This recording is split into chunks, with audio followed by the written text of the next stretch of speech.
manusia ni dia bila hati dia kotor, dia suka cerita buruk orang. Kalau hati dia bersih, dia tak suka cerita. Jadi kita nak kenal hati kita kotor atau bersih, kita suka cerita buruk orang. Ataupun kita tumpang dengar. Kita boleh tahulah hati kita bersih atau kotor. Nah, lepas tu kalau kita pergi rumah orang, kita cerita benda baik orang tak mau dengar. Assalamualaikum Cik Ani, Waalaikumsalam. Lama tak tengok hang. Mai. Oh, Cik Ani pun duduk. Apa cerita lama tak main? Hang takkan tak tahu lagi. Nampak? Apa dia? Itulah. Bini tu imam tu baru tu. Dah apa hal? Oh, dia pagi-pagi nak habaq hang bangun pukul berapa? Pukul 5. Lepas tu bangun pukul 5, dia buat ayam anak dia nak pergi sekolah. Lepas tu dia siap beg apa semua, dia pergi hantar anak dia pergi sekolah. Dan lepas tu cerita apa? Dah lah dia balik hantar anak, dia sapu rumah. Lepas sapu rumah, dia buka reban ayam. Lepas buka reban ayam, dia masuk balik. Dia tidur sekejap, pukul 9, dia pergi pasar cari ikan. Hang ni cerita apa lagu ni? Suka tak dengar cerita kita? Suka tak? Tak suka lah. Tak ada sensasi.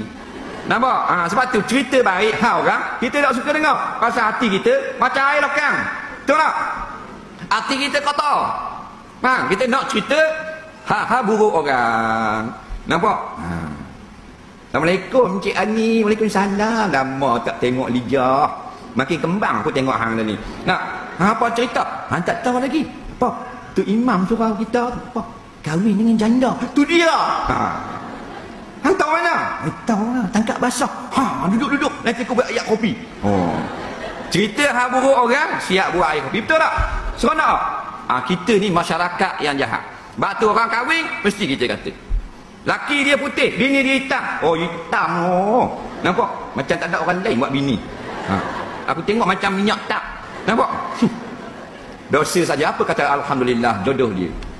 Laki handsome molek, bini gemuk. Macam kepala lori tubuh dalam. Dia gemuk sungguh apa. Nampak? Macam mana dia tenang aku tak tahu. Aku tengok macam bapak gajah. Dosa tak? Pasal apa?